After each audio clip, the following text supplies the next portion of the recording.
11. Maruja oyó el comunicado de los extraditables el domingo 19 de mayo a las 7 de la noche. No decía ni hora ni fecha de la liberación, y por el modo de proceder los extraditables lo mismo podía ser 5 minutos después que dentro de 2 meses. El mayordomo y su mujer irrumpieron en el cuarto dispuestos para la fiesta. «Ya esto se acabó», gritaron. «Hay que celebrarlo». Trabajo le costó a Maruja convencerlos de que esperaran la orden oficial por boca de algún emisario directo de Pablo Escobar. La noticia no la sorprendió, pues en las últimas semanas había recibido señales inconfundibles de que las cosas iban mejor de como las supuso cuando le llegaron con la promesa descorazonadora de alfombrar el cuarto. En las emisiones recientes de Colombia los reclama aparecían cada vez más amigos y actores populares. Con el optimismo renovado, Maruja seguía las telenovelas con tanta atención, que creyó descubrir mensajes cifrados hasta en las lágrimas de glicerina de los amores imposibles. Las noticias del padre García Herreros, cada día más espectaculares, hicieron evidente que lo increíble iba a suceder. Maruja quiso ponerse la ropa con que había llegado, previendo una liberación intempestiva que la hiciera aparecer frente a las cámaras con la triste sudadera de secuestrada. Pero la falta de nuevas noticias en la radio, y la desilusión del mayordomo, que esperaba la orden oficial antes de dormirse, la pusieron en guardia contra el ridículo, aunque solo fuera ante sí misma. Se tomó una dosis alta de somníferos, y no despertó hasta el día siguiente, lunes, con la impresión pavorosa de no saber quién era ni dónde estaba. A Villamizar no lo había inquietado ninguna duda, pues el comunicado de Escobar era inequívoco. Se lo transmitió a los periodistas, pero no le hicieron caso. Como a las 9, una emisora de radio anunció con grandes aspavientos que la señora Maruja Pachón de Villamizar acababa de ser liberada en el barrio del Salitre. Los periodistas salieron en estampida, pero Villamizar no se inmutó. Nunca la soltarán en un lugar tan apartado para que le pase cualquier vaina, dijo. Será mañana con seguridad y en un lugar seguro. Un reportero le cerró el paso con el micrófono. Lo que sorprende, le dijo, es la confianza que usted le tiene a esa gente. Es palabra de guerra, dijo Villamizar. Los periodistas de más confianza se quedaron en los corredores del apartamento, y algunos en el bar, hasta que Villamizar los invitó a salir para cerrar la casa. Otros hicieron campamentos en camionetas y automóviles frente al edificio, y allí pasaron la noche. Villamizar despertó el lunes con los noticieros de las 6 de la mañana, como de costumbre, y se quedó en la cama hasta las 11. Trató de ocupar el teléfono lo menos posible, pero las llamadas de periodistas y amigos no le dieron tregua. La noticia del día seguía siendo la espera de los secuestrados. El padre García Herreros había visitado a María B. el miércoles 15 de mayo para darle la noticia confidencial de que su esposo sería liberado el domingo siguiente. No ha sido posible saber cómo la obtuvo 72 horas antes del primer comunicado de los extraditables sobre las liberaciones, pero la familia Santos lo dio por hecho. Para celebrarlo hicieron fotos del padre con María B. y los niños, y la publicaron el sábado en El Tiempo con la esperanza de que Pacho la entendiera como un mensaje personal. Así fue. Tan pronto como abrió el periódico en su celda de cautivo, Pacho tuvo la revelación nítida de que las gestiones del padre habían culminado.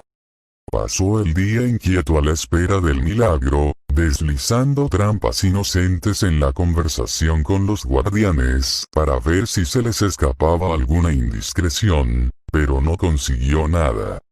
La radio y la televisión, que no le daban tregua al tema desde hacía varias semanas, lo pasaron por alto aquel sábado. El domingo empezó igual. A Pacho le pareció que los guardianes estaban raros y ansiosos por la mañana, pero en el curso del día volvieron poco a poco a la rutina dominical. Almuerzo especial con pizza, películas y programas enlatados de televisión, un poco de barajas, un poco de fútbol.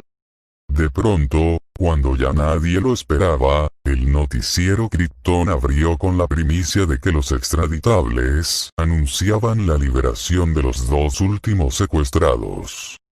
Pacho dio un salto con un grito de triunfo, y se abrazó a su guardián de turno. Creí que me iba a dar un infarto, ha dicho. Pero el guardián lo recibió con un estoicismo sospechoso. Esperemos a que llegue la confirmación, dijo. Hicieron una barrida rápida por los otros noticieros de radio y televisión, y el comunicado estaba en todos. Uno de ellos transmitía desde la sala de redacción de El Tiempo, y Pacho volvió a sentir después de 9 meses el piso firme de la vida libre. El ambiente más bien desolado del turno dominical, las caras de siempre en sus cubículos de cristal, su propio sitio de trabajo. Después de repetir una vez más el anuncio de la liberación inminente, el enviado especial del noticiero blandió el micrófono, como un barquillo de helado, lo arrimó a la boca de un redactor deportivo, y le preguntó: ¿Cómo le parece la noticia? Pacho no pudo reprimir un reflejo de redactor jefe. ¡Qué pregunta tan idiota!, dijo. ¿O esperaba que dijeran que me dejarán un mes más? La radio, como siempre, era menos rigurosa, pero también más emotiva. Unos y otros se estaban concentrando en la casa de Hernando Santos, desde donde transmitían declaraciones de todo el que encontraban a su paso. Esto aumentó el nerviosismo de Pacho, pues no le pareció descabellado pensar que lo soltaran esa misma noche. Así empezaron las 26 horas más largas de mi vida, ha dicho. Cada segundo era como una hora. La prensa estaba en todas partes. Las cámaras de televisión iban de la casa de Pacho a la de su padre, ambas desbordadas desde la noche del domingo por parientes, amigos, simples curiosos y periodistas de todo el mundo. María B. y Hernando Santos no recuerdan cuántas veces fueron de una casa a otra según los rumbos imprevistos que tomaban las noticias, hasta el punto de que Pacho terminó por no saber a ciencia cierta cuál era la casa de quién en la televisión.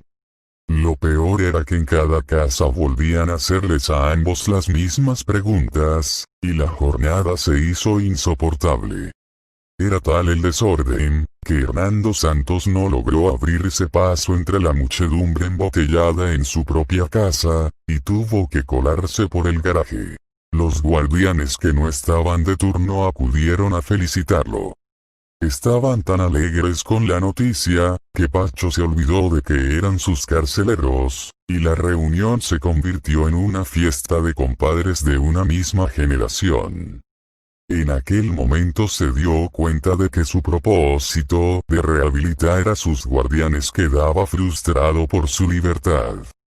Eran muchachos de la provincia antioqueña que migraban a Medellín, se encontraban perdidos en las comunas, y mataban y se hacían matar sin escrúpulos.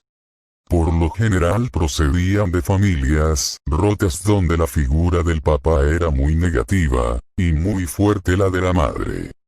Estaban acostumbrados a trabajar por un ingreso muy alto y no tenían el sentido del dinero. Cuando por fin logró dormir, Pacho tuvo el sueño terrorífico de que era libre y feliz, pero de pronto abrió los ojos y vio el mismo techo de siempre. El resto de la noche lo pasó atormentado por el gallo loco, más loco y cercano que nunca, y sin saber a ciencia cierta dónde estaba la realidad. A las 6 de la mañana, lunes, la radio confirmó la noticia sin ninguna pista sobre la hora de la posible liberación. Al cabo de incontables repeticiones del boletín original, se anunció que el padre García Herreros daría una conferencia de prensa a las 12 del día, después de una entrevista con el presidente Gaviria. «Ay, Dios mío», se dijo Pacho. «Ojalá este hombre que tanto ha hecho por nosotros no la vaya a embarrar a última hora». A la 1 de la tarde le avisaron que sería liberado, pero no supo nada más hasta después de las 5, cuando uno de los jefes enmascarados le avisó sin emoción que, de acuerdo con el sentido publicitario de Escobar, Maruja saldría a tiempo para el noticiero de las 7 y él para el noticiero de las 9:30. La mañana de Maruja había sido más entretenida. Un jefe de segunda entró en el cuarto como a las 9 y le precisó que la liberación iba a ser en la tarde. Le contó además algunos pormenores de las gestiones del padre García Herreros, tal vez con el propósito de hacerse perdonar una injusticia que había cometido en una visita reciente, cuando Maruja le preguntó si su suerte estaba en manos del padre García Herreros. El hombre le había contestado con un punto de burla. «No se preocupe, usted está mucho más segura». Maruja se dio cuenta de que él había interpretado mal la pregunta, y se apresuró a aclararle que siempre tuvo un gran respeto por el padre. Es cierto que al principio no ponía atención a sus prédicas de televisión, a veces confusas e inescrutables, pero desde el primer mensaje Escobar comprendió que tenía que ver con su vida, y lo vio con mucha atención noche tras noche. Había seguido al hilo de sus gestiones, sus visitas a Medellín, el progreso de sus conversaciones con Escobar, y no dudaba de que estaba en el camino recto.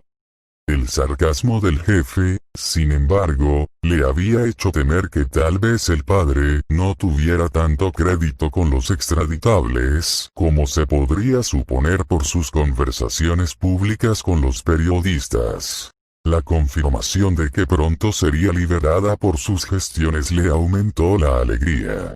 Al cabo de una conversación breve sobre el impacto de las liberaciones en el país, ella le preguntó por el anillo que le habían quitado en la primera casa la noche del secuestro. «Usted tranquila», dijo él. «Todas sus cosas están seguras». «Es que estoy preocupada», dijo, «porque el anillo no me lo quitaron aquí, sino en la primera casa en que estuvimos, y al tipo que se quedó con él no lo volvimos a ver». «¿No fue usted?»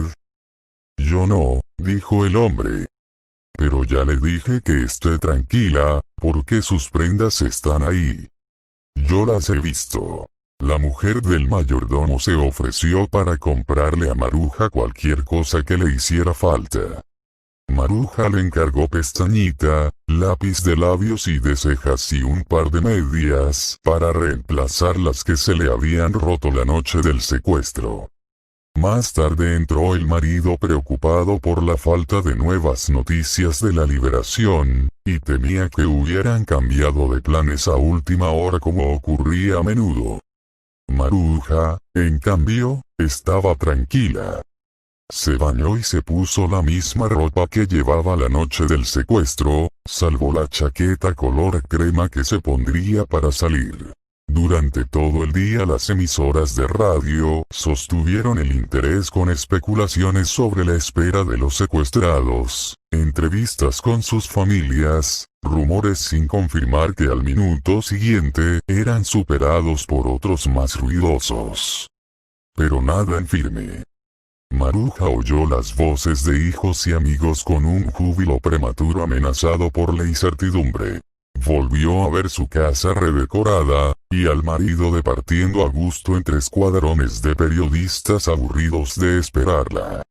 Tuvo tiempo para observar mejor los detalles de decoración que le habían chocado la primera vez, y se le mejoró el humor. Los guardianes hacían pausas en la limpieza frenética para escuchar y ver los noticieros, trataban de darle alientos, pero lo conseguían menos a medida que avanzaba la tarde. El presidente Gavirla había despertado sin despertador a las 5 de la mañana de su lunes número 41 en la presidencia. Se levantaba sin encender la luz, para no despertar a Ana Milena, que a veces se acostaba más tarde que él, y ya afeitado, bañado y vestido para la oficina, se sentaba en una sillita de llevar y traer que mantenía fuera del dormitorio, en un corredor helado y sombrío, para oír las noticias sin despertar a nadie. Las de radio las escuchaba en un receptor de bolsillo que se ponía en el oído a volumen muy bajo. Los periódicos los repasaba con una mirada rápida desde los titulares hasta los anuncios, e iba recortando sin tijeras las cosas de interés para tratarlas después, según el caso, con sus secretarios, consejeros y ministros. En una ocasión fue una noticia sobre algo que debía hacerse y no se había hecho, y le mandó el recorte al ministro respectivo con una sola línea escrita deprisa en el margen. ¿Cuándo demonios va el ministerio a resolver este lío? La solución fue instantánea. La única noticia del día era la inminencia de las liberaciones, y dentro de ella, una audiencia con el padre García Herreros, para escuchar su informe de la entrevista con Escobar. El presidente reorganizó su jornada para estar disponible en cualquier momento. Canceló algunas audiencias aplazables, y acomodó otras. La primera fue una reunión con los consejeros presidenciales, que él inició con su frase escolar. Bueno, vamos a terminar esta tarea. Varios de los consejeros acababan de regresar de Caracas, donde el viernes anterior habían sostenido una charla con el reticente general Maza Márquez, en la que el consejero de prensa, Mauricio Vargas, había expresado su preocupación de que nadie, ni dentro ni fuera del gobierno, tenía una idea clara de para dónde iba en realidad Pablo Escobar. Maza estaba seguro de que no se entregaría, pues solo confiaba en el indulto de la constituyente. Vargas le replicó con una pregunta. ¿De qué le servía el indulto a un hombre sentenciado a muerte por sus enemigos propios y por el cartel de Cali? Puede que lo ayude, pero no es precisamente la solución completa, concluyó. Lo que Escobar necesitaba de urgencia era una cárcel segura para él y su gente bajo la protección del Estado. El tema lo plantearon los consejeros ante el temor de que el padre García Herreros llegara a la audiencia de las 12 con una exigencia inaceptable de última hora, sin la cual Escobar no se entregara ni soltara a los periodistas. Para el gobierno sería un fiasco difícil de reparar. Gabriel Silva, el consejero de Asuntos Internacionales, hizo 2 recomendaciones de protección. La primera, que el presidente no estuviera solo en la audiencia, y la segunda, que se sacara un comunicado lo más completo posible tan pronto como terminara la reunión para evitar especulaciones.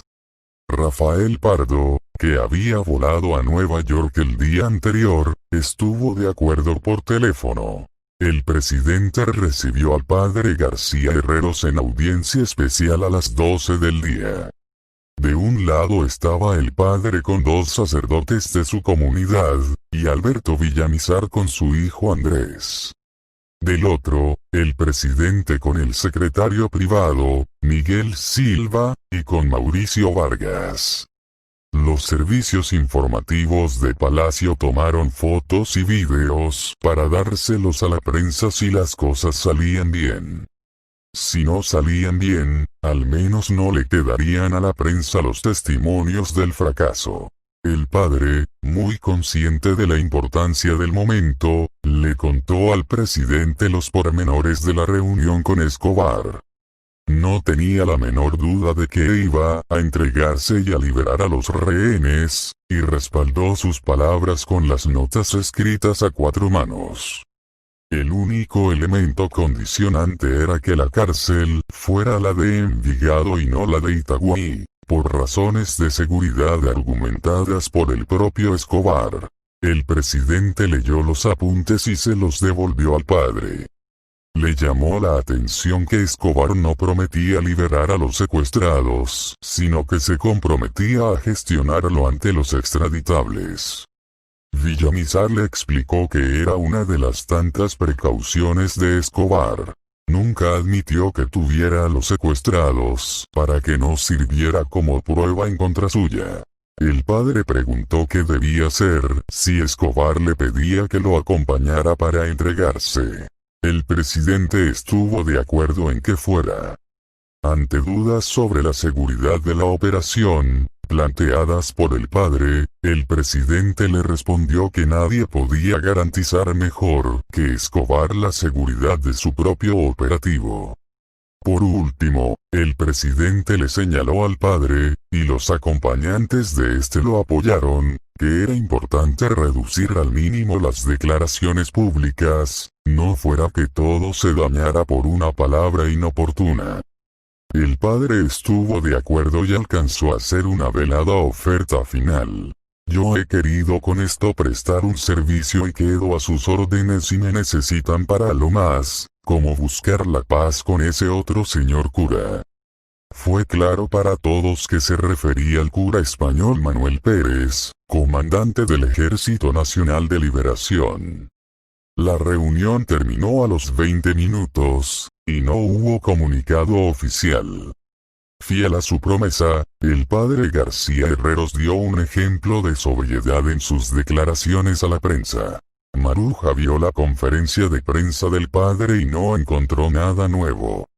Los noticieros de televisión volvieron a mostrar a los periodistas de guardia en las casas de los secuestrados, que bien podían haber sido las mismas imágenes del día anterior. También Maruja repitió la jornada de ayer minuto a minuto, y le sobró tiempo para ver las telenovelas de la tarde. Damaris, reanimada por el anuncio oficial, le había concedido la gracia de ordenar el menú del almuerzo, como los condenados a muerte en la víspera de la ejecución. Maruja dijo sin intención de burla que quería cualquier cosa que no fueran lentejas.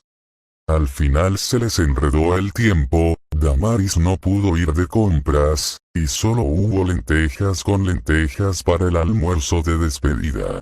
Pacho, por su parte, se puso la ropa que llevaba el día del secuestro, que le quedaba estrecha por el aumento de peso del sedentarismo y la mala comida, y se sentó a oír las noticias y a fumar, encendiendo un cigarrillo con la colilla del otro. Oyó toda clase de versiones sobre su liberación. Oyó las rectificaciones, las mentiras puras y simples de sus colegas atolondrados por la tensión de la espera. Oyó que lo habían descubierto comiendo de incógnito en un restaurante, y era un hermano suyo. Releyó las notas editoriales, los comentarios, las informaciones que había escrito sobre la actualidad para no olvidar el oficio, pensando que las publicaría al salir como un testimonio del cautiverio. Eran más de 100.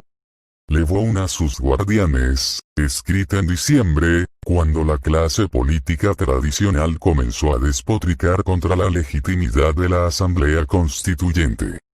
Pacho la fustigó con una energía y un sentido de independencia que sin duda eran producto de las reflexiones del cautiverio.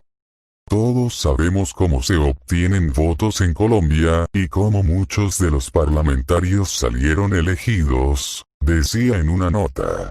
Decía que la compra de votos era rampante en todo el país, y especialmente en la costa.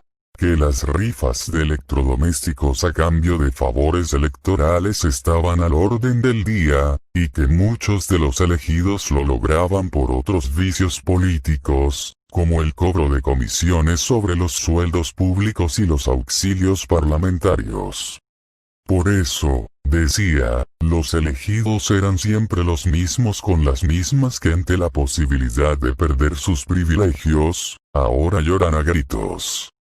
Y concluía casi contra sí mismo. La imparcialidad de los medios, e incluyó a El Tiempo, por la que tanto se luchó y que se estaba abriendo paso, se ha esfumado. Sin embargo, la más sorprendente de sus notas fue la que escribió sobre las reacciones de la clase política contra el M-19, cuando este obtuvo una votación de más del 10% para la Asamblea Constituyente. La agresividad política contra el M-19, escribió, su restricción, por no decir discriminación, en los medios de comunicación, muestra qué tan lejos estamos de la tolerancia y cuánto nos falta para modernizar lo más importante. La mente decía que la clase política había celebrado la participación electoral de los antiguos guerrilleros solo por parecer democrática, pero cuando la votación superó el 10%, se desató el denuestos en su contra. Y concluyó al estilo de su abuelo, Enrique Santos Montejo, Calibán, el columnista más leído en la historia del periodismo nacional. Un sector muy específico y tradicional de los colombianos, mató el tigre y se asustó con el cuero.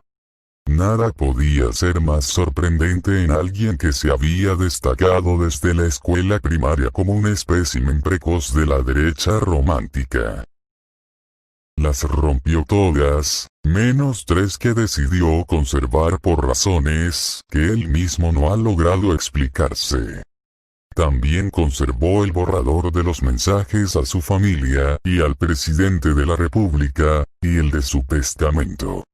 Hubiera querido llevarse la cadena con que lo amarraban a la cama con la ilusión de que el escultor Bernardo Salcedo hiciera con ella una escultura, pero no se lo permitieron por temor de que tuviera huellas identificables. Maruja, en cambio, no quiso conservar ningún recuerdo de aquel pasado atroz que se proponía borrar de su vida. Pero como a las 6 de la tarde, cuando la puerta empezó a abrirse desde fuera, se dio cuenta de hasta qué punto aquellos 6 meses de amargura iban a condicionar su vida. Desde la muerte de Marina y la salida de Beatriz, aquella era la hora de las liberaciones o las ejecuciones. Igual en ambos casos. Esperó con el alma en un hilo la fórmula siniestra del ritual. Ya nos vamos, alístese. Era el doctor, acompañado por el segundón que había estado la víspera. Ambos parecían apurados por la hora. Ya, ya, instó el doctor a Maruja. Córrale. Había prefigurado tantas veces aquel instante, que se sintió dominada por una rara necesidad de ganar tiempo, y preguntó por su anillo. Se lo mandé con su cuñada, dijo el segundón. No es cierto, contestó Maruja con toda calma. Usted me dijo que lo había visto después. Más que el anillo, lo que le interesaba entonces era poner al otro en evidencia frente a su superior.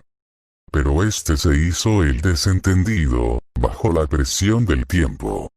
El mayordomo y su mujer le llevaron a Maruja el talego con los objetos personales y los regalos que le habían dado los distintos guardianes a lo largo del cautiverio.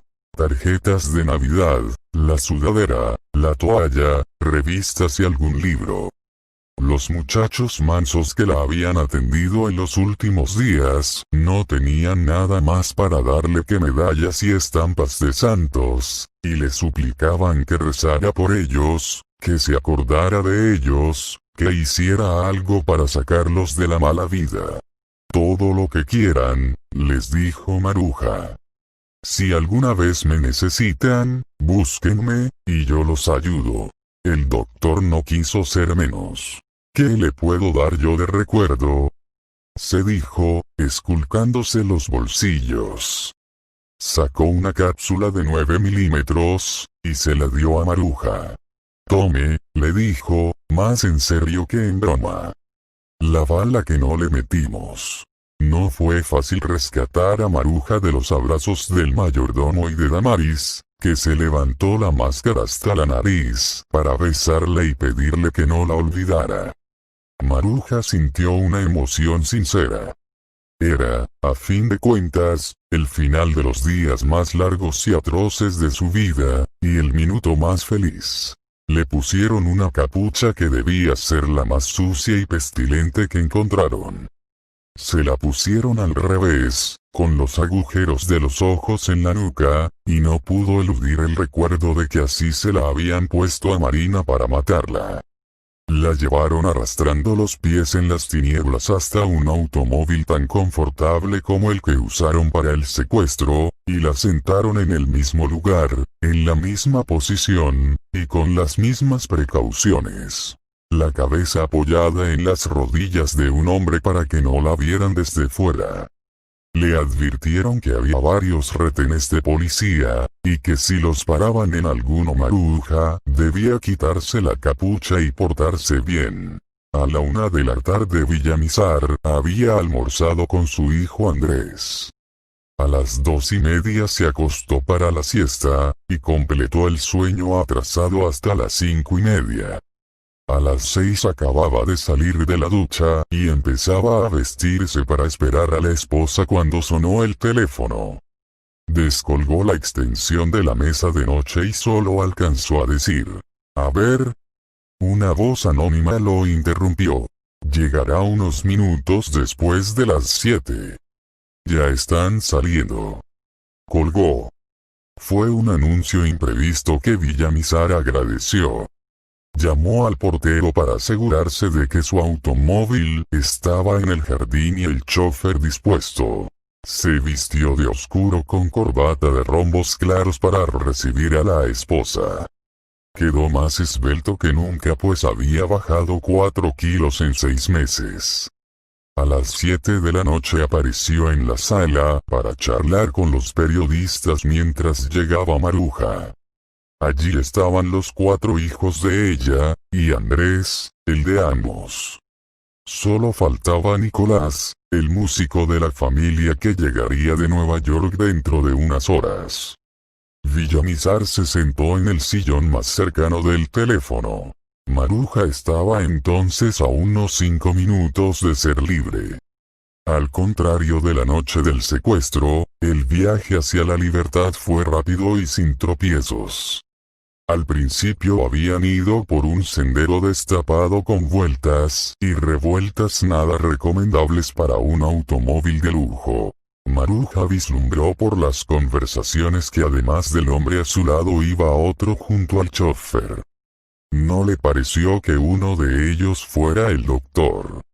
Al cabo de un cuarto de hora la obligaron a acostarse en el piso y se detuvieron unos 5 minutos. Pero ella no supo por qué. Luego salieron a una avenida grande y ruidosa con el tráfico espeso de las 7, y tomaron sin contratiempo una segunda avenida. De pronto, cuando no habían transcurrido más de 3/4 de hora en total, el automóvil frenó en seco. El hombre junto al chofer le dio a Maruja una orden desesperada. «Ya, bájese, rápido». El que iba junto a ella trató de sacarla del automóvil. Maruja resistió. «No veo nada», gritó. Quiso quitarse la venda, pero una mano brutal se lo impidió. «Espere 5 minutos antes de quitársela», le gritó. La bajó del automóvil con un empellón. Maruja sintió el vértigo del vacío, el horror, y creyó que la habían tirado a un abismo. El suelo firme le devolvió el aliento. Mientras esperaba que el carro se alejara, sintió que estaba en una calle de poco tránsito. Con toda precaución se quitó la venda, vio las casas entre los árboles con las primeras ventanas iluminadas, y entonces conoció la verdad de ser libre. Eran las 7:29 y habían pasado 193 días desde la noche en que la secuestraron. Un automóvil solitario se acercó por la avenida, dio una vuelta completa y estacionó en la acera contraria, justo frente a Maruja. Ella pensó, como Beatriz en su momento, que una casualidad así no era posible. Aquel carro tenía que ser enviado por los secuestradores para garantizar el final del rescate. Maruja se acercó a la ventanilla del conductor. Por favor, le dijo, soy Maruja Pachón. Acaban de liberarme. Solo deseaba que la ayudaran a conseguir un taxi. Pero el hombre dio un grito. Minutos antes, escuchando en la radio las noticias de las liberaciones inminentes, se había dicho, ¿qué tal que me encontrara con Francisco Santos buscando un carro? Maruja estaba ansiosa de ver a los suyos, pero se dejó llevar hasta la casa de enfrente para hablar por teléfono. La dueña de la casa, los niños, todos la abrazaban a gritos cuando la reconocieron. Maruja se sentía anestesiada, y cuanto ocurría a su alrededor le parecía un engaño más de los secuestradores.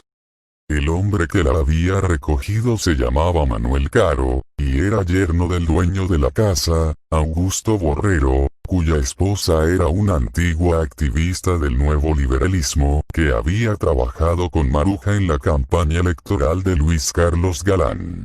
Pero Maruja veía la vida desde fuera, como en una pantalla de cine. Pidió un aguardiente, nunca supo por qué, y se lo tomó de un golpe. Entonces llamó por teléfono a su casa, pero no recordaba bien el número y se equivocó en 2 intentos. Una voz de mujer contestó al instante. ¿Quién es? Maruja la reconoció y dijo sin dramatismo. Alexandra, hija. Alexandra gritó. Mamá. ¿Dónde estás? Alberto Villamizar había saltado del sillón cuando sonó el timbre, pero no alcanzó a ganarle de mano a Alexandra, que por casualidad pasaba cerca del teléfono. Maruja había empezado a dictarle la dirección, pero ella no tenía a la mano lápiz ni papel. Villamizar le quitó la bocina, saludó a Maruja con una naturalidad pasmosa. ¿Qué hubo, nene? ¿Cómo está?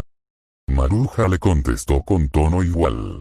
Muy bien, mi amor, no hay problema. Él sí tenía papel y lápiz preparados para aquel momento.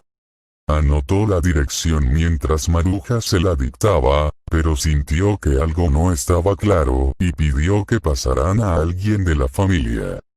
La esposa de Borrero le hizo las precisiones que faltaban.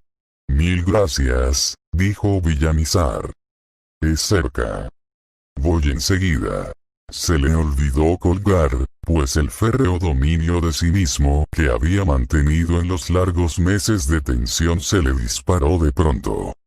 Bajó las escaleras del edificio con saltos de 2 en 2 y atravesó corriendo el vestíbulo, perseguido por la avalancha de periodistas cargados con su parafernalia de guerra.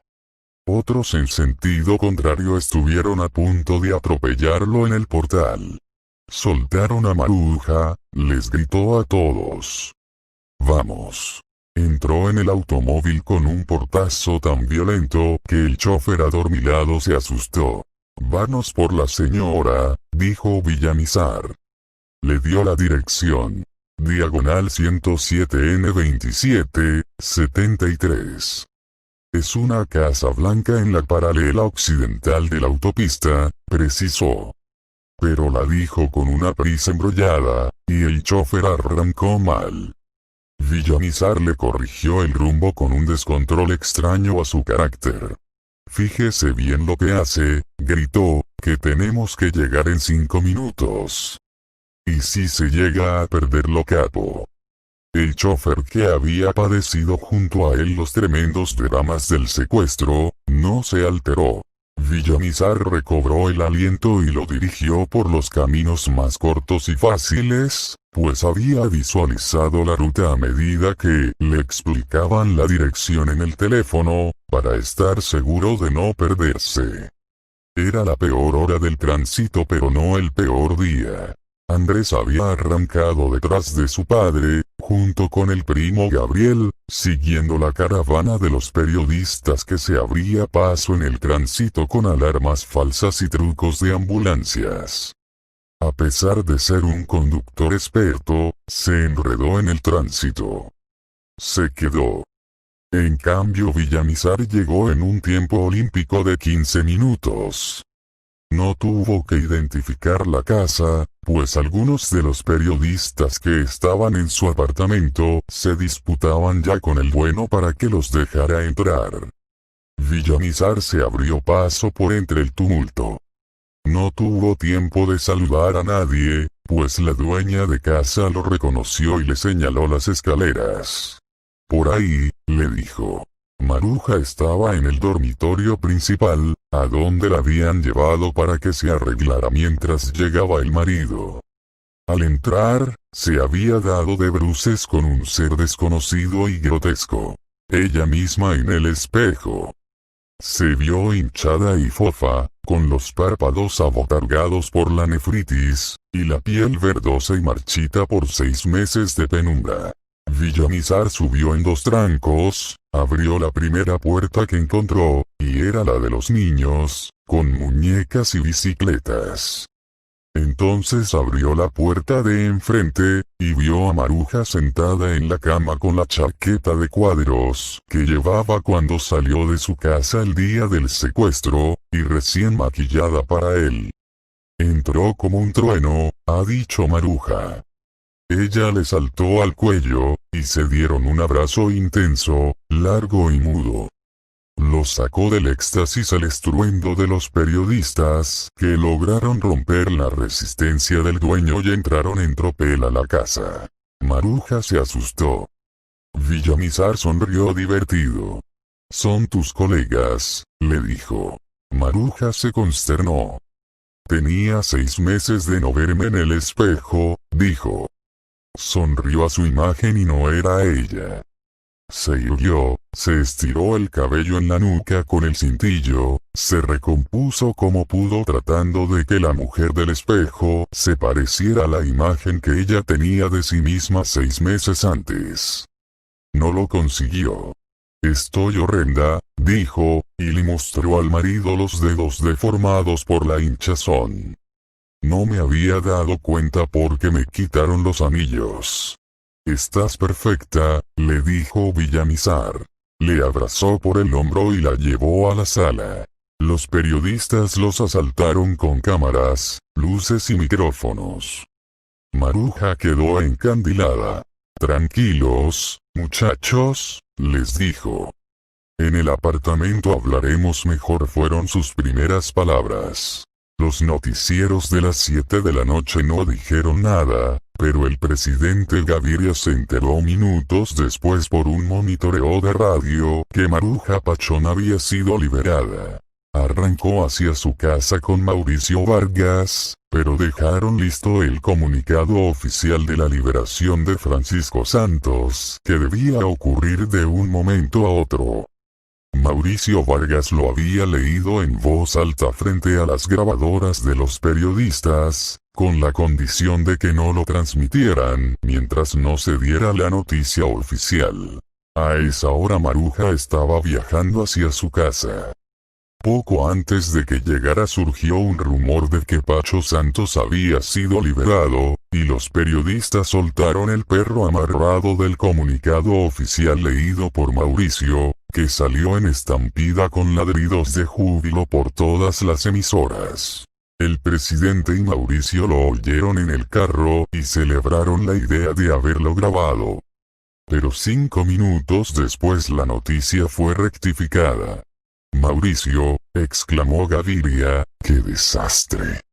Sin embargo, lo único que podían hacer entonces era confiar en que la noticia sucediera como ya estaba dada.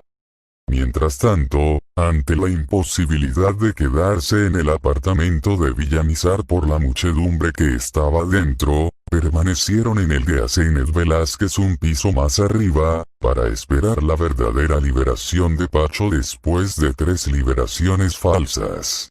Pacho Santos había oído la noticia de la liberación de Maruja, la prematura de la suya y la pifia del gobierno. En ese instante entró en el cuarto el hombre que le había hablado en la mañana, y lo llevó del brazo y sin venda hasta la planta baja.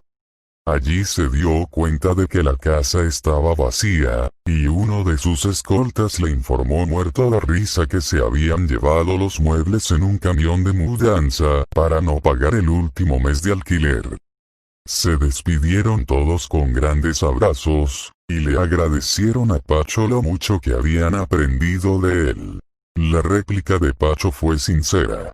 Yo también aprendí mucho de ustedes. En el garaje le entregaron un libro para que se tapara la cara fingiendo que leía y le cantaron las advertencias. Si tropezaban con la policía debía tirarse del carro para que ellos pudieran escapar. Y la más importante, no debía decir que había estado en Bogotá, sino a 3 horas de distancia por una carretera escabrosa. Por una razón tremenda. Ellos sabían que Pacho era bastante perspicaz para haberse formado una idea de la dirección de la casa, y no debía revelarla porque los guardianes habían convivido con el vecindario sin precaución alguna durante los largos días del secuestro.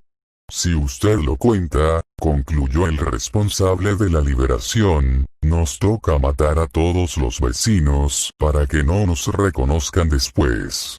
Frente a la caseta de policía de la avenida Boyacá con la calle 80 el carro se apagó. Se resistió 2 veces, 3, 4, y a la quinta prendió. Todos sudaron frío. 2 cuadras más allá le quitaron el libro al secuestrado, y lo soltaron en la esquina con 3 billetes de $2,000 pesos para el taxi. Cogió el primero que pasó, con un chofer joven y simpático que no quiso cobrarle y se abrió camino a bocinazos y gritos de júbilo por entre la muchedumbre que esperaba en la puerta de su casa. Para los periodistas amarillos fue una desilusión. Esperaban a un hombre más silento y derrotado después de 243 días de encierro, y se encontraron con un Pacho Santos rejuvenecido por dentro y por fuera, y más gordo, más atolondrado y con más ansias de vivir que nunca. Lo devolvieron igualito, declaró su primo Enrique Santos Calderón. Otro, contagiado por el humor jubiloso de la familia, dijo: le faltaron unos 6 meses más. Maruja estaba ya en su casa. Había llegado con Alberto, perseguida por las unidades móviles que los rebasaban, los precedían, transmitiendo en directo a través de los nudos del tránsito. Los conductores que seguían por radio la peripecia los reconocían al pasar y los saludaban con redobles de bocinas, hasta que la ovación se generalizó a lo largo de la ruta. Andrés Villamizar había querido regresar a casa cuando perdió el rumbo de su padre, pero había manejado con tanta rudeza que el motor del carro se desprendió y se rompió la barra. Lo dejó al cuidado de los agentes de guardia en la caseta más cercana, y paró el primer automóvil que pasó. Un BMW gris oscuro, manejado por un ejecutivo simpático que iba oyendo las noticias. Andrés le dijo quién era, por qué estaba en apuros y le pidió que lo acercara hasta donde pudiera.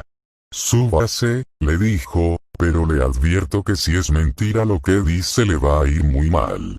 En la esquina de la carrera séptima con la calle 80, lo alcanzó una amiga en un viejo Renault. Andrés siguió con ella, pero el carro se les quedó sin aliento en la cuesta de la Circunvalar. Andrés se trepó como pudo en el último Jeep blanco de Radio Cadena Nacional. La cuesta que conducía a la casa estaba bloqueada por los automóviles y la muchedumbre de vecinos que se echaban a la calle. Maruja y Villamizar decidieron entonces abandonar el automóvil para caminar los 100 metros que les faltaban, y descendieron sin advertirlo en el sitio mismo donde la habían secuestrado.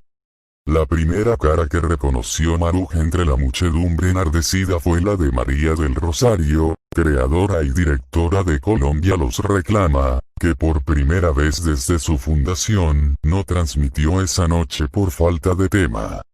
Enseguida vio a Andrés, que había saltado como pudo de la camioneta y trataba de llegar hasta su casa en el momento en que un oficial de la policía, alto y apuesto, ordenó cerrar la calle.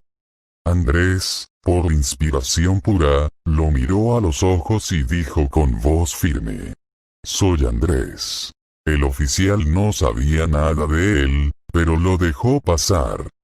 Maruja lo reconoció cuando corría hacia ella y se abrazaron en medio de los aplausos. Fue necesaria la ayuda de los patrulleros para abrirles paso. Maruja, Alberio y Andrés emprendieron el ascenso de la cuesta con el corazón oprimido, y la emoción los derrotó. Por primera vez se les saltaron las lágrimas que los tres se habían propuesto reprimir. No era para menos. Hasta donde alcanzaba la vista, la otra muchedumbre de los buenos vecinos había desplegado banderas en las ventanas de los edificios más altos, y saludaban con una primavera de pañuelos blancos y una ovación inmensa la jubilosa aventura del regreso a casa. Epílogo. A las 9 de la mañana del día siguiente, como estaba acordado, Villamizar desembarcó en Medellín sin haber dormido una hora completa. Había sido una parranda de resurrección. A las 4 de la madrugada, cuando lograron quedarse solos en el apartamento, Maruja y él estaban tan excitados por la jornada que permanecieron en la sala intercambiando recuerdos atrasados hasta el amanecer.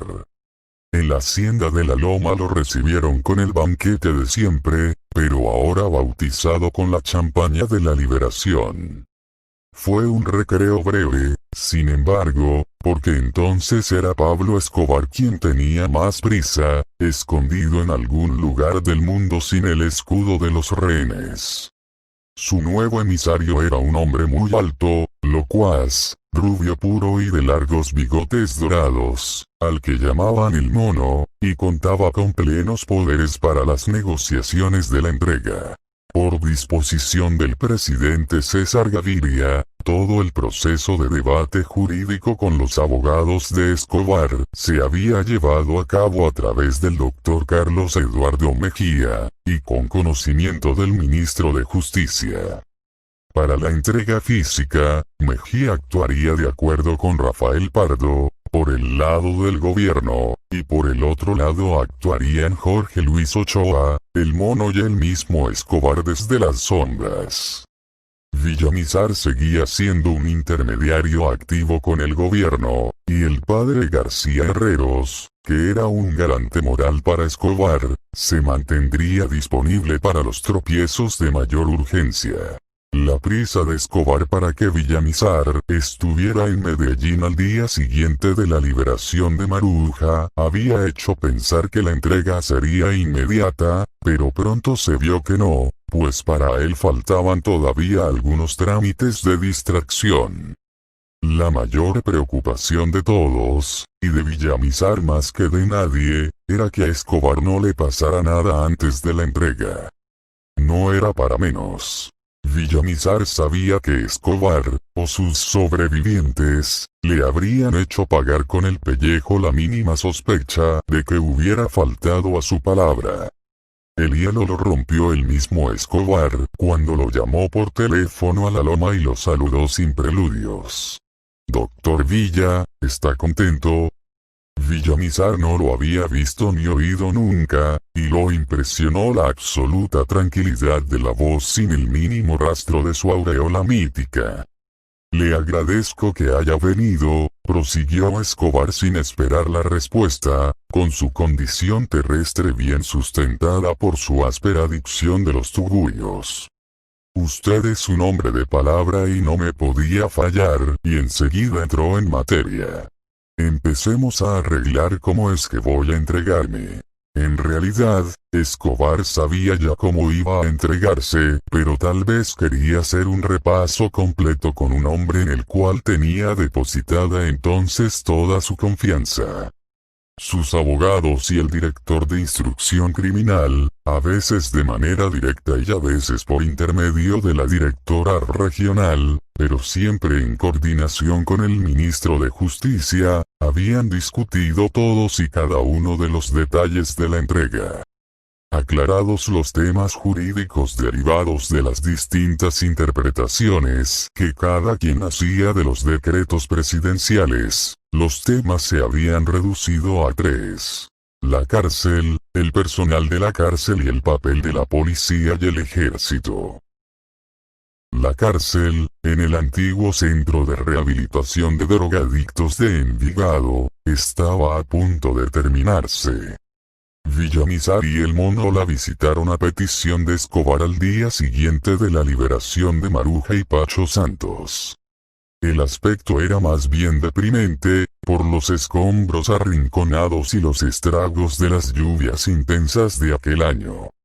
Las instalaciones técnicas de seguridad estaban resueltas. Había una doble cerca de 2,80 metros de altura, con 15 hileras de alambre electrificado a 5.000 voltios y 7 garitas de vigilancia, además de otras 2 en la guardia de ingreso. Estos 2 dispositivos serían reforzados aún más tanto para impedir que Escobar se fugara como para impedir que lo mataran. El único punto crítico que encontró Villamizar fue un baño enchapado en baldosines italianos en la habitación prevista para Escobar, y recomendó cambiarlo, y fue cambiado, por una decoración más sobria. La conclusión de su informe fue más sobria aún. Me pareció una cárcel muy cárcel. En efecto, el esplendor folclórico que terminaría por escandalizar al país y a medio mundo, y por comprometer el prestigio del gobierno, fue impuesto después desde dentro con una operación inconcebible de soborno e intimidación. Escobar le pidió a Villamizar el número de un teléfono limpio en Bogotá, para acordar entre ellos los detalles de la entrega física, y él le dio el de su vecina de arriba, a Zenet Velázquez. Le pareció que ninguno podía ser más seguro que ese, al cual llamaban a cualquier hora escritores y artistas lo bastante lunáticos como para sacar de quicio al más bragado. La fórmula era sencilla e inocua. Alguna voz anónima llamaba a la casa de Villamizar y le decía: «Dentro de 15 minutos, doctor». Villamizar subía sin prisa al apartamento de Azenet, y a los 15 minutos llamaba a Pablo Escobar en persona. En una ocasión Villamizar se atrasó en el ascensor, y Azenet contestó al teléfono. La voz de un paisa crudo le preguntó por el doctor Villamizar. «No vive aquí», dijo Azenet. «No se preocupe», le dijo el paisa con la voz sonriente. «Ya va subiendo». El que hablaba era Pablo Escobar en vivo y en directo, pero Azenet solo lo sabrá si se le ocurre leer este libro. Pues Villamizar quiso decírselo aquel día por una lealtad elemental, y ella, que no traga entero, se tapó los oídos. «Yo no quiero saber nada de nada», le dijo. «Haga lo que le dé la gana en mi casa, pero a mí no me cuente». Para entonces Villamizar había hecho más de un viaje semanal a Medellín. Desde el Hotel Intercontinental llamaba a María Lía, y ella le mandaba un automóvil para llevarlo a la Loma. En uno de los primeros viajes había ido con Maruja, para dar las gracias a los Ochoa por su ayuda. Al almuerzo salió el tema del anillo de esmeraldas y diamantes mínimos, que no le habían devuelto la noche de la liberación. Villamizar les había hablado de eso también a los Ochoa, y estos le mandaron un mensaje a Escobar, pero no había contestado. El Mono, que estaba presente, sugirió la posibilidad de regalarle uno nuevo, pero Villamizar le aclaró que Maruja no añoraba el anillo por su precio sino por su valor afectivo. El Mono prometió llevarle el problema a Escobar. La primera llamada de este a la casa de Azenet fue a propósito de un El Minuto de Dios en el cual el padre García Herreros lo acusó de pornógrafo impenitente, y lo conminó a volver al camino de Dios. Nadie entendió tamaña voltereta. Escobar pensaba que si el padre se había vuelto contra él debió haber sido por un motivo de mucha monta, y condicionó la entrega a una explicación inmediata y pública. Lo peor para él era que su tropa había aceptado entregarse por la fe que tenían en la palabra del padre. Villamizar lo llevó a la loma, y desde allí le dio al padre a Escobar toda clase de aclaraciones por teléfono. De acuerdo con ellas, en la grabación del programa se había cometido un error de edición que le hizo decir lo que no había dicho. Escobar grabó la conversación, se la hizo oír a su tropa y conjuró la crisis. Pero aún faltaba más. El gobierno insistió en las patrullas mixtas entre el ejército y la Guardia Nacional en el exterior de la cárcel, en talar el bosque aledaño para que sirviera como campo de tiro, y en su prerrogativa para nombrar las guardias dentro de un comité tripartito del gobierno central, el municipio de Envigado y la Procuraduría, por tratarse de una cárcel municipal y nacional. Escobar se opuso a la cercanía de los guardias, porque sus enemigos podían asesinarlo en la cárcel. Se opuso al patrullaje mixto, porque, según sus abogados, en el interior de las cárceles no podía haber fuerza pública, de acuerdo con el derecho de prisiones. Se opuso a la tala del bosque aledaño, primero porque hacía posible el descenso de helicópteros, y segundo porque suponía que un campo de tiro era un polígono que utilizaría como blanco a los presos, hasta que lo convencieron de que, en términos militares, un campo de tiro no es más que un terreno con una buena visión de contorno. Y esa era por cierto la ventaja del centro de drogadictos, tanto para el gobierno como para los presos, pues desde cualquier punto de la casa se tenía una visión completa del valle y la montaña para otear con tiempo el peligro. Por último, el director nacional de instrucción criminal quiso levantar a última hora un muro blindado alrededor de la cárcel, además de la cerca de alambre de púas. Escobar se enfureció. El jueves 30 de mayo El Espectador publicó una noticia, atribuida a fuentes oficiales que le merecían entero crédito, sobre las supuestas condiciones que Escobar había puesto para su entrega en una reunión celebrada por sus abogados con voceros del gobierno. Entre esas condiciones, según la noticia, la más espectacular era el exilio del general Maza Márquez y la destitución de los generales Miguel Gómez Padilla, comandante de la Policía Nacional, y Octavio Vargas Silva, comandante de la Dirección de Investigación Judicial de la Policía, DIJÍN. El presidente Gaviria citó en su despacho al general Maza Márquez para aclarar el origen de la noticia, que personas allegadas al gobierno le atribuían a él. La entrevista duró media hora, y conociéndolos a ambos es imposible imaginar cuál de los dos fue el más imperturbable. El general, con su suave y lenta voz baritonal, hizo una relación detallada de sus indagaciones sobre el caso. El presidente lo escuchó en silencio absoluto. 20 minutos después se despidieron. Al día siguiente, el general le envió al presidente una carta oficial de 6 pliegos con la repetición minuciosa de lo que le había dicho para que quedara como constancia histórica. De acuerdo con las investigaciones, decía la carta, el origen de la noticia era Marta Nieves Ochoa, quien la había contado días antes, y con carácter exclusivo a redactores judiciales de El Tiempo, sus depositarios exclusivos, que no entendían cómo había sido publicada primero por El Espectador. Expresó que era un ferviente partidario de la entrega de Pablo Escobar. Reiteró su lealtad a sus principios, obligaciones y deberes, y concluyó: por razones que usted conoce, Señor presidente, muchas personas y entidades insisten en buscar mi desestabilización profesional, tal vez con ánimo de colocarme en una situación de riesgo que les permita con facilidad consumar sus objetivos en mi contra. Marta Nieves Ochoa negó ser la fuente de la noticia, no volvió a hablarse del asunto.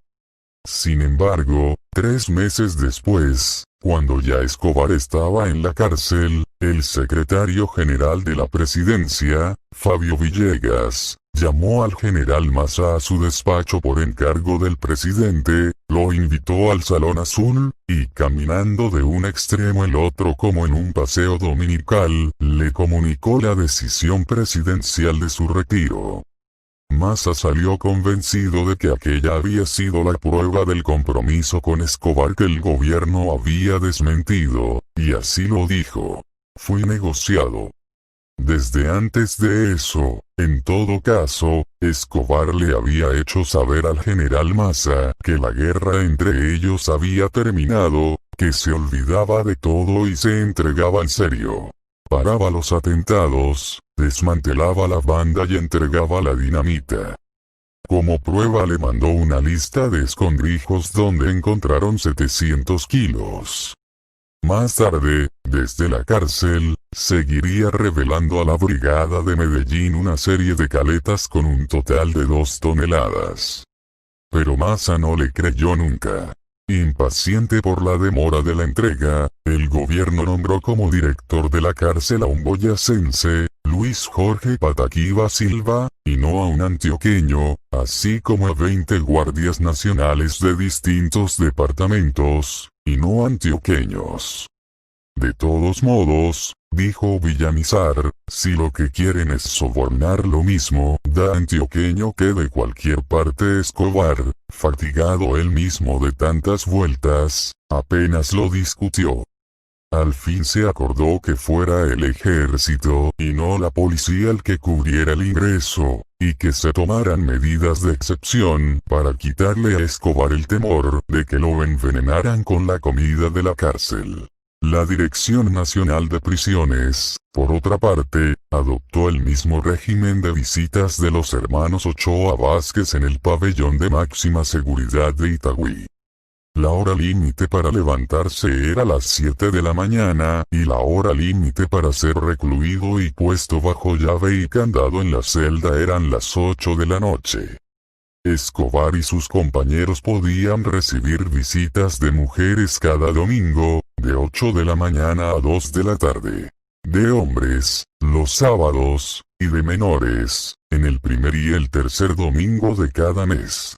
En la madrugada del 9 de junio, efectivos del Batallón de Policía Militar de Medellín relevaron al grupo de caballería que vigilaba el contorno, iniciaron el montaje de un impresionante dispositivo de seguridad, desalojaron de las montañas aledañas a personas ajenas al sector, y asumieron el control total de la tierra y el cielo. No había más pretextos. Villamizar le hizo saber a Escobar, con toda sinceridad, que le agradecía la liberación de Maruja, pero no estaba dispuesto a correr más riesgos, solo porque él no acababa de entregarse. Y se lo mandó a decir en serio. De aquí en adelante yo no respondo. Escobar decidió en 2 días, con la última condición de que también el procurador general lo acompañara en la entrega. Un tropiezo insólito de última hora pudo haber provocado un nuevo aplazamiento. Escobar no tenía un instrumento oficial de identidad para probar que era él y no otro el que se entregaba. Uno de sus abogados planteó el problema al gobierno y solicitó en consecuencia una cédula de ciudadanía para Escobar, sin tomar en cuenta que éste, buscado por toda la fuerza pública, debería ir en persona a la correspondiente oficina del registro civil. La solución de emergencia fue que se identificara con la huella digital y el número de una cédula que había usado en un viejo oficio notarial, y declarara al mismo tiempo que no podía mostrarla porque se le había extraviado. El mono despertó a Villamizar a las 12 de la noche del 18 de junio para que subiera a atender una llamada de emergencia. Era muy tarde, pero el apartamento de Asenet parecía un infierno feliz, con el acordeón de Higidio Cuadrado y su combo de vallenatos. Villamizar tuvo que abrirse camino a codazos por entre la fronda frenética de la más alta chismografía cultural. Asenet, en su estilo típico, le cerró el paso. «Ya sé quién es la que lo llama», le dijo. «Y cuídese, porque si se descuida lo van a capar». Lo dejó en el dormitorio en el momento en que sonó el teléfono. En medio del estruendo que estremecía la casa, Villamizar alcanzó a oír apenas lo esencial. «Listo, véngase para Medellín mañana temprano». A las 7 de la mañana, Rafael Pardo puso un avión de la Aeronáutica Civil a disposición de la comitiva oficial que asistiría a la entrega. Villamizar, temeroso de una filtración prematura, se presentó en la casa del padre García Herreros a las 5 de la mañana. Lo encontró en el oratorio, con la ruana inconsútil sobre la sotana, cuando acababa de decir la misa. «Bueno, padre, camine», le dijo. «Nos vamos para Medellín porque Escobar se va a entregar». En el avión, además de ellos, viajaron Fernando García Herreros, un sobrino del padre que actuaba como su asistente ocasional. Jaime Vázquez, de la Consejería de Información. El doctor Carlos Gustavo Arrieta, Procurador General de la República, y el doctor Jaime Córdoba Triviño, Procurador Delegado para los Derechos Humanos. En el aeropuerto Olaya Herrera, en pleno centro de Medellín, los esperaban María Lía y Marta Nieves Ochoa. La comitiva oficial fue llevada a la gobernación. Villamizar y el padre se fueron al apartamento de María Lía para desayunar mientras se cumplían los últimos trámites de la entrega.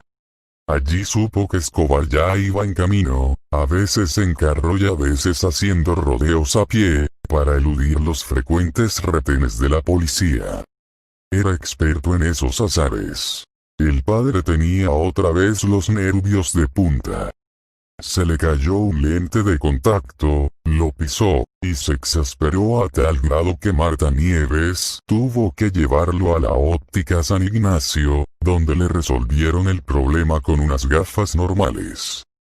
La ciudad estaba plagada de retenes rigurosos, y los detuvieron en casi todos, pero no para requisarlos, sino para agradecerle al padre lo que hacía por la felicidad de Medellín.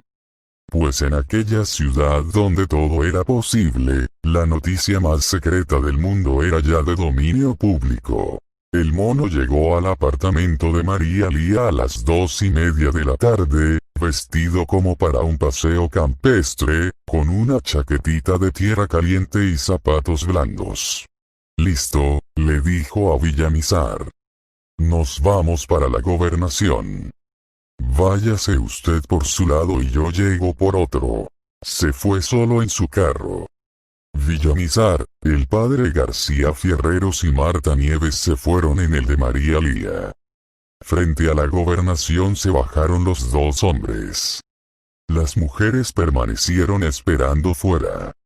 El mono no era ya el técnico frío y eficaz, sino que trataba de esconderse dentro de sí mismo. Se puso unas gafas oscuras y una gorra de golfista, y se mantuvo siempre en segundo plano detrás de Villamizar. Alguien que lo vio entrar con el padre se apresuró a llamar por teléfono a Rafael Pardo para decirle que Escobar, muy rubio, muy alto y elegante, acababa de entregarse en la gobernación. Cuando se preparaban para salir, le avisaron al mono por radioteléfono que un avión se dirigía al espacio aéreo de la ciudad.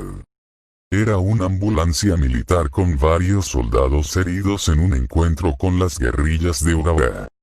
El temor de que se hiciera demasiado tarde inquietaba a las autoridades, porque los helicópteros no podrían volar al filo del atardecer, y aplazar la entrega para el día siguiente podía ser funesto. Villamizar llamó entonces a Rafael Pardo, y este hizo desviar el vuelo de los heridos, y reiteró la orden terminante de mantener el cielo despejado. Mientras esperaba el desenlace, escribió en su diario personal: "Ni un pájaro vuela hoy sobre Medellín". El primer helicóptero, un Bell 206 para 6 pasajeros, despegó de la azotea de la gobernación poco después de las 3 con el procurador general y Jaime Vázquez, Fernando García Herreros y el periodista de radio Luis Alirio Calle, cuya enorme popularidad era una garantía más para la tranquilidad de Pablo Escobar. Un oficial de seguridad le indicaría al piloto el rumbo directo de la cárcel. El segundo helicóptero, un Bell 412 para 12 pasajeros, despegó 10 minutos después cuando el mono recibió la orden por radioteléfono. Villamizar se embarcó con él y con el padre. No bien despegaban cuando oyeron por radio la noticia de que la posición del gobierno había sido derrotada en la Asamblea Nacional Constituyente, donde acababa de aprobarse la no extradición de nacionales por 51 votos a favor, 13 en contra y 5 abstenciones, en una primera instancia que sería ratificada más tarde. Aunque no había indicios de que fuera un acto concertado, era casi infantil no pensar que Escobar lo conocía de antemano, y había esperado hasta aquel último minuto para entregarse. Los pilotos siguieron las indicaciones del mono, para recoger a Pablo Escobar y llevarlo a la cárcel. Fue un vuelo muy breve, y a tan baja altura, que las instrucciones parecían para un automóvil. Tomen la octava, sigan por ahí, ahora a la derecha, más, hasta el parque, eso es. Detrás de una arboleda surgió de pronto una mansión espléndida entre flores tropicales de colores intensos, con un campo de fútbol perfecto como una enorme mesa de billar en medio del tráfico fluido del poblado. Aterrice ahí, indicó el mono. No apague los motores. Solo cuando estuvieron a la altura de la casa, descubrió Villamizar que alrededor del campo esperaban no menos de 30 hombres con las armas en ristre. Cuando el helicóptero se posó en el prado intacto, se desprendieron del grupo unos 15 escoltas que caminaron ansiosos hacia el helicóptero alrededor de un hombre que no podía pasar inadvertido.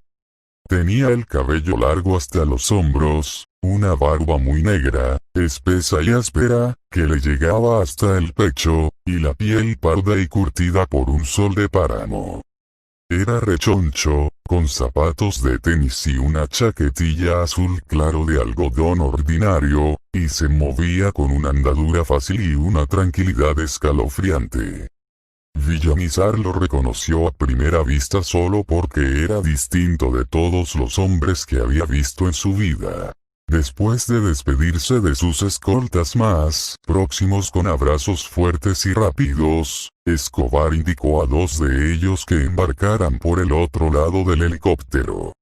Eran el Mugre y Otto, 2 de los más cercanos. Luego subió él sin cuidarse de las aspas a media marcha. El primero a quien saludó antes de sentarse fue a Villamizar. Le tendió la mano tibia y bien cuidada, y le preguntó sin una alteración mínima en la voz: ¿Cómo está, doctor Villamizar? ¿Cómo le va, Pablo?, le contestó él. Escobar se volvió luego hacia el padre García Herreros con una sonrisa amable y le dio las gracias por todo. Se sentó junto a sus 2 escoltas, y solo entonces pareció caer en la cuenta de que el mono estaba allí. Tal vez había previsto que se limitaría a darle las instrucciones a Villamizar sin subir en el helicóptero. Usted sí, le dijo Escobar, metido hasta el final en esta vaina. Nadie supo si fue un reconocimiento o un regaño, pero el tono fue más bien cordial. El mono, tan perdido como todos, movió la cabeza y sonrió. ¡Ay, patrón! Villamizar pensó entonces, como en una revelación, que Escobar era un hombre mucho más peligroso de lo que se creía, porque su tranquilidad y su dominio tenían algo de sobrenatural. El mono trató de cerrar la puerta de su lado, pero no supo cómo, y tuvo que cerrarla el copiloto. En la emoción del instante nadie se había acordado de dar órdenes. El piloto, tenso en los comandos, preguntó: ¿Arrancamos? A Escobar se le soltó entonces el único indicio de la ansiedad reprimida. Claro, se apresuró a ordenar: «Apúrele. Apúrele». Cuando el helicóptero se desprendió del pasto le preguntó a Villamizar: «¿Todo bien, no, doctor?»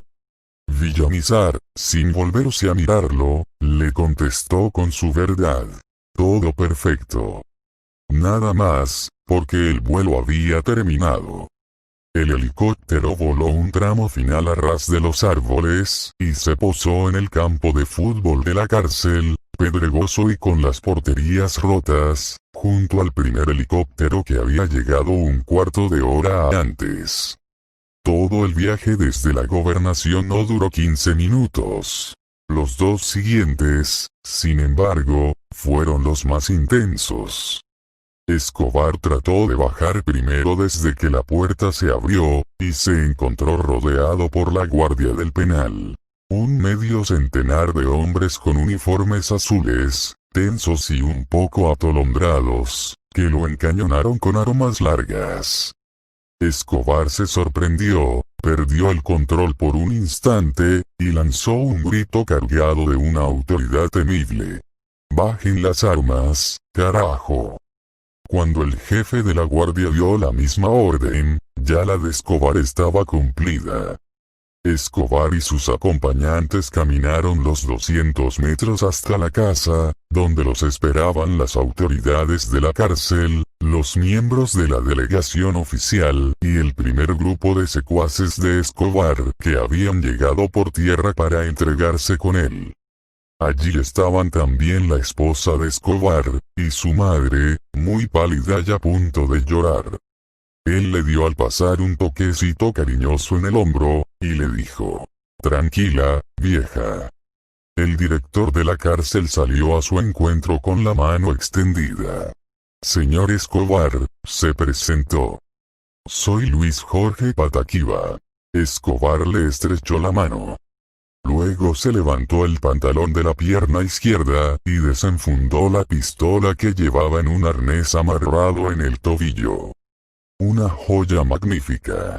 Sig Sauer 9, con el monograma de oro incrustado en la cacha de nácar.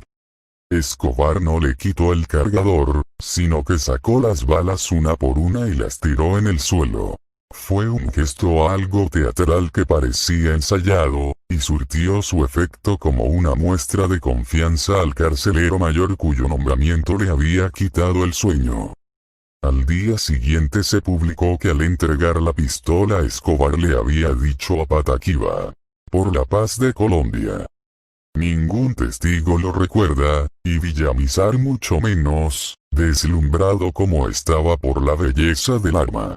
Escobar saludó a todos. El procurador delegado le retuvo la mano mientras le decía: «Estoy aquí, señor Escobar, para mirar que sus derechos sean respetados». Escobar le dio las gracias con una deferencia especial. Por último tomó del brazo a Villamizar. «Camine, doctor», le dijo. «Usted y yo tenemos mucho que conversar». Lo llevó hasta el extremo de la galería exterior, y allí charlaron por unos 10 minutos recostados en la baranda y de espaldas a todos. Escobar empezó por dar las gracias formales. Luego, con su calma pasmosa, lamentó los sufrimientos que le había causado a Villamizar y a su familia, pero le pidió entender que aquella había sido una guerra muy dura para ambas partes.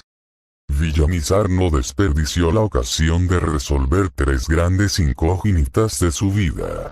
¿Por qué habían matado a Luis Carlos Galán? ¿Por qué Escobar había tratado de matarlo a él? ¿Y por qué había secuestrado a Maruja y a Beatriz? Escobar rechazó toda culpa sobre el primer crimen. Lo que pasa es que al doctor Galán lo quería matar todo el mundo, dijo. Admitió que había estado presente en las discusiones en que se decidió el atentado, pero negó que hubiera intervenido o tuviera algo que ver con los hechos. En eso intervino muchísima gente, dijo. Yo inclusive me opuse porque sabía lo que se venía si lo mataban, pero si esa era la decisión yo no podía oponerme. Le ruego que se lo diga así a doña Gloria. En cuanto a la segunda inquietud, fue explícito en que un grupo de congresistas amigos lo habían convencido de que Villamizar era un colega incontrolable y empecinado que había que frenar de cualquier modo antes de que hiciera aprobar la extradición. Además, dijo, en esa guerra en que estábamos a uno lo mataban hasta por chismes. Pero ahora que lo conozco, doctor Villamizar, bendita la hora en que no le pasó nada sobre el secuestro de Maruja, dio una explicación simplista. Yo estaba secuestrando gente para conseguir algo y no lo conseguía, nadie conversaba, nadie hacía caso, así que me fui por doña Maruja a ver si lograba cualquier cosa. No tuvo más argumentos, sino que derivó a un largo comentario sobre la forma en que fue conociendo a Villamizar en el curso de las negociaciones, hasta convencerse de que era un hombre serio y valiente, cuya palabra de oro comprometía su gratitud eterna. Yo sé que usted y yo no podemos ser amigos, le dijo. Pero Villamizar podía estar seguro de que ni a él ni a nadie de su familia volvería a pasarle nada de allí en adelante.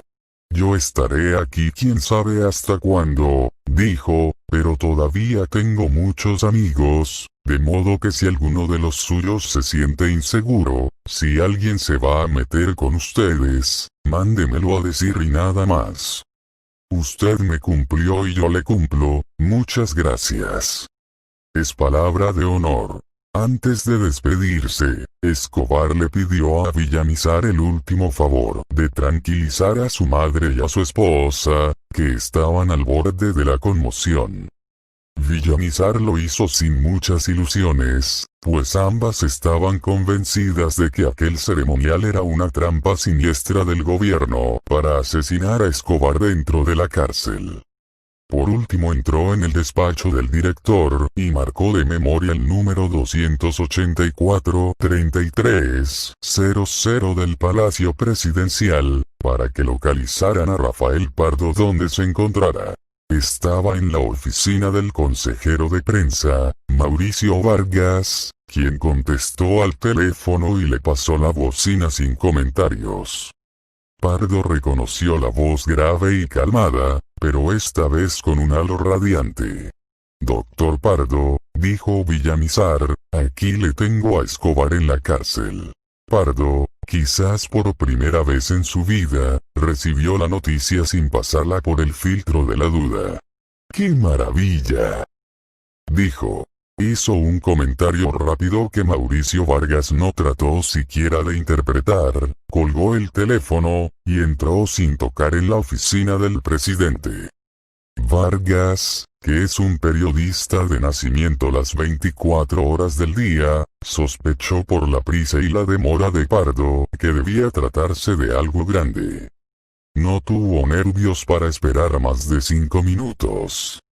Entró en la oficina del presidente sin anunciarse, y lo encontró riéndose a carcajadas de algo que Pardo acababa de decirle. Entonces lo supo. Mauricio pensó con alegría en el tropel de periodistas que de un momento a otro irrumpirían en su oficina, y miró el reloj. Eran las 4:30 de la tarde. 2 meses después, Rafael Pardo sería el primer civil nombrado ministro de la Defensa, después de 50 años de ministros militares. Pablo Emilio Escobar Gaviria había cumplido 41 años en diciembre. De acuerdo con el examen médico de rigor al ingresar en la cárcel, su estado de salud era el de un hombre joven en condiciones normales físicas y mentales. La única observación extraña fue una congestión en la mucosa nasal, y algo como la cicatriz de una cirugía plástica en la nariz, pero él la explicó como una lesión juvenil durante un partido de fútbol. El acta de entrega voluntaria la firmaron el director nacional, y la directora regional de instrucción criminal, y el procurador delegado para los derechos humanos. Escobar respaldó su firma con la huella digital del pulgar y el número de su cédula extraviada. 8.345.766 de Envigado.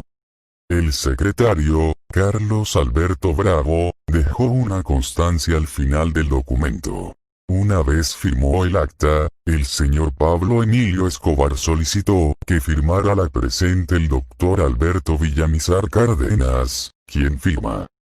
Villamizar firmó aunque nunca le dijeron a título de qué.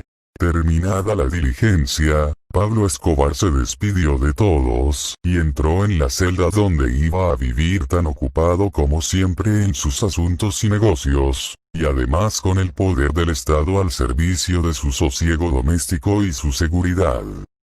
Desde el día siguiente, sin embargo, la cárcel de que había hablado Villamizar empezó a transformarse en una hacienda de 5 estrellas con toda clase de lujos, instalaciones de recreo y facilidades para la parranda y el delito, construidos con materiales de primera clase, que eran llevados poco a poco en un doble fondo adaptado en el baúl de una camioneta de abastecimiento.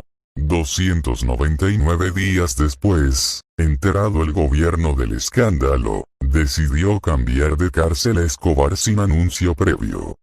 Tan inverosímil como el hecho de que el gobierno hubiera necesitado un año para enterarse, fue que Escobar sobornó con un plato de comida a un sargento y a 2 soldados muertos de susto, y escapó caminando con sus escoltas a través de los bosques vecinos, en las barbas de los funcionarios y de la tropa responsable de la mudanza.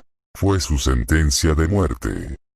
Según declaró más tarde, la acción del gobierno había sido tan extraña e intempestiva, que no pensó que en verdad fueran a transferirlo, sino a matarlo o a entregárselo a los Estados Unidos. Cuando se dio cuenta de las desproporciones de su error, emprendió 2 campañas paralelas para que el gobierno volviera a hacerle el favor de encarcelarlo. La más grande ofensiva de terrorismo dinamitero de la historia del país, y la oferta de rendición sin condiciones de ninguna clase. El gobierno no se dio nunca por enterado de sus propuestas, el país no sucumbió al terror de los carrobombas, y la ofensiva de la policía alcanzó proporciones insostenibles. El mundo había cambiado para Escobar. Quienes hubieran podido ayudarlo de nuevo para salvar la vida no tenían ganas ni argumentos. El padre García Herreros murió el 24 de noviembre de 1992 por una insuficiencia renal complicada, y Paulina, sin empleo y sin ahorros, se refugió en un otoño tranquilo, con sus hijos y sus buenos recuerdos, hasta el punto de que hoy nadie, la razón de ella en el minuto de Dios. Alberto Villamizar, nombrado embajador en Holanda, recibió varios recados de Escobar, pero ya era demasiado tarde para todo. La inmensa fortuna, calculada en $3.000 millones, se fue en gran parte por los sumideros de la guerra o se desbarató en la desbandada del cartel.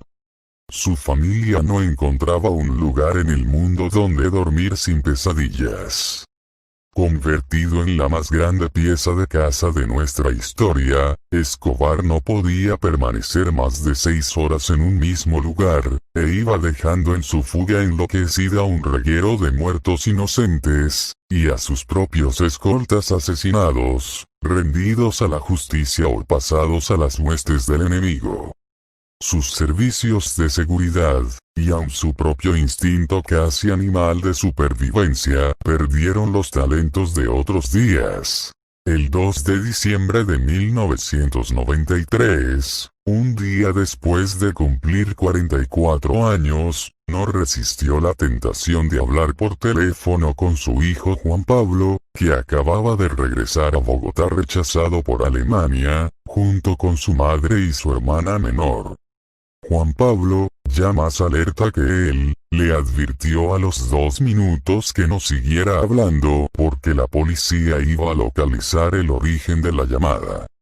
Escobar, cuya devoción familiar era proverbial, no le hizo caso. Ya en ese momento los servicios de rastreo habían logrado establecer el sitio exacto del barrio Los Olivos de Medellín, donde estaba hablando. A las 3:15 de la tarde, un grupo especial nada ostensible de 23 policías vestidos de civil acordonaron el sector, se tomaron la casa y estaban forzando la puerta del segundo piso. Escobar lo sintió. «Te dejo», le dijo a su hijo en el teléfono, «porque aquí está pasando algo raro», fueron sus últimas palabras. La noche de la entrega la pasó Villamizar en los bailaderos más alegres y peligrosos de la ciudad, bebiendo aguardiente de machos con los guardaespaldas de Escobar. El mono, ahogado hasta el gorro, le contaba a quien lo oyera que el doctor Villamizar era la única persona a la que el patrón le había dado disculpas. A las 2 de la madrugada se puso de pie sin preámbulos, y se despidió con un saludo de la mano. «Hasta siempre, doctor Villamizar», dijo. «Ahora tengo que desaparecerme, y posiblemente no volveremos a vernos nunca. Fue un placer conocerlo». Al amanecer dejaron a Villamizar embebido como una esponja en la casa de la loma.